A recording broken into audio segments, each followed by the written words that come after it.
గత బీఆర్ఎస్ ప్రభుత్వ హయాంలో ప్రవేశపెట్టిన దళిత బంధు పథకం అమల్లో అక్రమాలకు పాల్పడిన అధికారులపై విచారణ జరిపించాలని పలువురు దళిత మహిళలు రాష్ట్ర మానవ హక్కుల కమిషన్లో ఫిర్యాదు చేశారు. నాగర్ కర్నూలు జిల్లా చారకొండ మండలంలో పైలట్ ప్రాజెక్టుకు ప్రవేశపెట్టిన దళిత బంధు పథకంలో లబ్ధిదారుల నుంచి SC corporation executive director Ramlal Naik commission తీసుకుని అక్రమాలకు పాల్పడ్డారని ఆరోపించారు. నిజమైన లబ్ధిదారులు కాకుండా తనకు కమిషన్ ఇచ్చిన వారికి పథకాన్ని అందజేశారని తెలిపారు. రామ్లాల్ ఎగ్జిక్యూటివ్ డైరెక్టర్గా గత 10 ఏళ్లుగా అక్కడే తిష్టవేసి అనేక అవినీతి అక్రమాలకు పాల్పడ్డారని ఆరోపించారు. ఎస్సీ హాస్టళ్లకు విడుదలయ్యే నిధులను కూడా స్వాహా చేస్తున్నారన్నారు. అక్రమంగా సంపాదించిన డబ్బుతో స్థానికంగా పెట్రోల్ పంపులు, ఫామ్ హౌస్ను నడుపుతున్నారన్నారు. రామ్లాల్పై శాఖాపరమైన విచారణ చేస్తే వాస్తవాలు బయటకు వస్తాయని వారు కమిషన్కు విజ్ఞప్తి చేశారు. దళిత బంధు నిధుల విషయంలో అనేక అవకతవకలు జరిగాయని ప్రభుత్వం జోక్యం చేసుకుని ఏసీబీ విచారణ జరపాలని వారు కోరారు. నాగర్ కర్నూలు జిల్లా ఎస్సీ కార్పొరేషన్ ఈడీ ఎగ్జిక్యూటివ్ రామ్లాల్పై కంప్లైంట్ ఇవ్వడానికి వచ్చాము మేము ఇక్కడికి.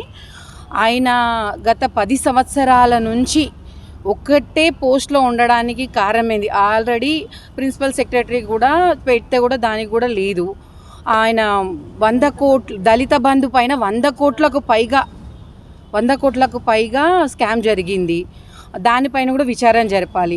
ఎస్సీ ఎస్టీ హాస్టల్స్ కూడా వచ్చిన మెటీరియల్ మొత్తం సహా ఆయననే చేస్తున్నాడు.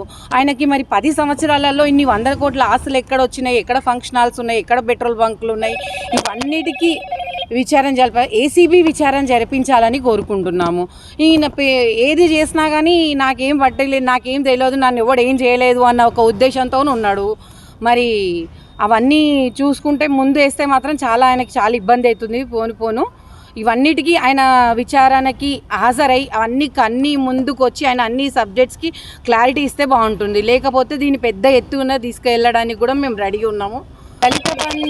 దళిత బంధు వచ్చేసి దాదాపు అది ఎవరికి వచ్చింది ఎవరికి రాలే కాదు.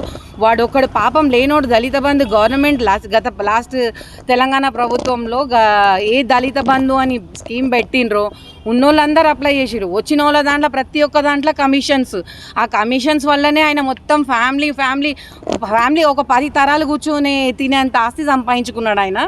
సో ఇవన్నిటికీ విచారణ జరిపించాలనేసి ఏసీబీని కోరుతున్నాం. అవసరమైతే ఎంత దూరమైనా పోవడానికి మేము రెడీ ఉన్నాం.